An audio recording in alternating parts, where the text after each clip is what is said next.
Trading के बारे में आपके पास भी कोई प्रॉपर प्लानिंग नहीं है, रिस्क मैनेजमेंट क्या होता है वो आपको पता ही नहीं है। अब उसके बाद ऐसी बहुत सारी गलतियां हैं जो एक रिटेल इन्वेस्टर या ट्रेडर करता है और एंड में अपना कैपिटल गंवा बैठता है। इंसान हमेशा यही सोचता है कि भले ही मेरे दिन की शुरुआत लॉस में क्यों ना हुई हो, पर जो मेरा डे एंड होना चाहिए वो प्रॉफिट में होना चाहिए। पर अगर ये सारी चीज़ आप भी अचीव नहीं कर पाते और एंड में सोचते हो कि भाई यार ये ट्रेडिंग मेरे बस की बात नहीं है, मुझसे नहीं हो पाएगा, मैं जब भी कोशिश करता हूँ करने का मैं जाता हूँ और लॉस कर बैठता हूँ और अपना कैपिटल ख़त्म कर बैठता हूँ। अगर यही आप सोचते हैं अपने बारे में तो आज का वीडियो बिल्कुल भी स्किप मत कीजिएगा। आज का वीडियो आपके बारे में है।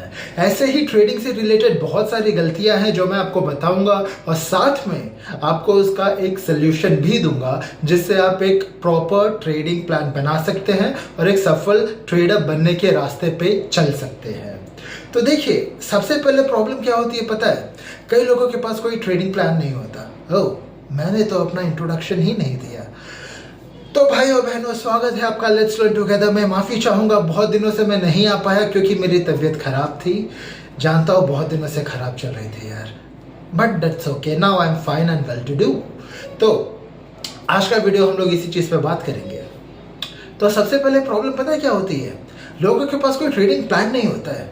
उनको नहीं पता कि मुझे कौन सा स्टॉक लेना है, किस सेक्टर में जाना है, मेरा एंट्री प्राइस क्या होना चाहिए, मेरा स्टॉप लॉस क्या होना चाहिए, मेरा एग्जिट क्या होना चाहिए। They just know nothing, बस कूद जाते हैं अंदर। दूसरी चीज, उन लोगों को अपना रिस्क मैनेज करना नहीं आता कि कितना लॉस हो तो मुझे निकल जाना चाहिए सब छोड़ छाड़ के, या कितना प्रॉफिट हो तो मुझे निकल जाना चाहिए छोड़ छाड़ के। दे आर लाइक, लॉस हो रहा है ना, रुक जाते हैं, उठेगा उठेगा। भाई ये तुम्हारा करियर थोड़ी है जो उठता जाएगा, ऑब्वियसली।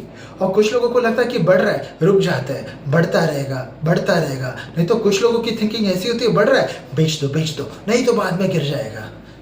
तुम्हारा कॉन्फिडेंस थोड़ी है ये जो झट से डगमगा जाए और गिर जाए एक ही बार में। फिर कुछ लोग पता है क्या करते हैं? वो लोग रॉन्ग डायरेक्शन में ट्रेड करते हैं। जैसे बेयर मार्केट चल रहा है, बाई करेंगे, खतरों से खेलने का शौक है इन लोगों को, और बुल मार्केट चल रहा है तो सेल करेंगे।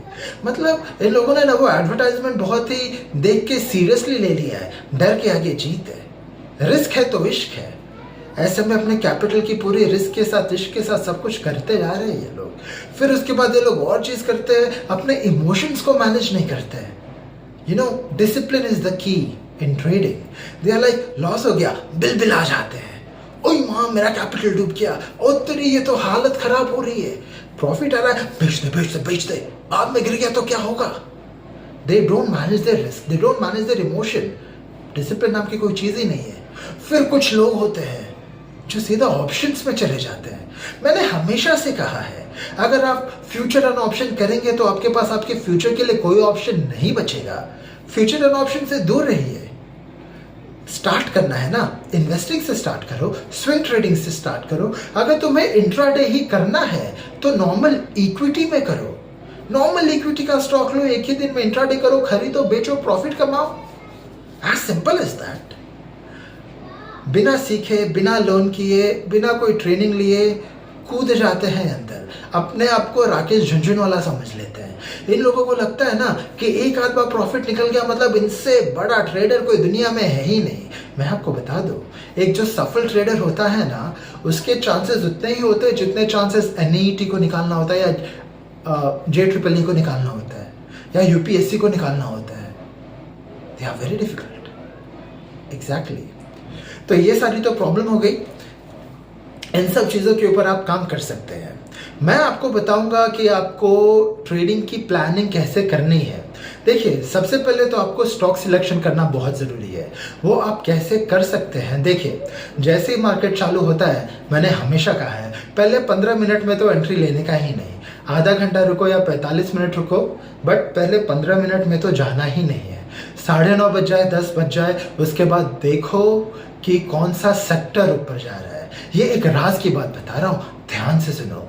NSE के वेबसाइट पे जाओ, वहां पे जाके देखो सेक्टोरल इंडाइसेस। सेक्टोरल इंडाइसेस में आप देखो कि कौन सा सेक्टर सबसे ऊपर है। फॉर एग्जाम्पल, अगर PSU सेक्टर में सबसे ज्यादा उछाल आया है, अगर वो सबसे ज़्यादा आगे चल रहा है, तो आप अपना पैसा पीएसयू सेक्टर में डाल सकते हैं उस दिन के लिए, अगर आप इंट्राडे कर रहे हैं तो।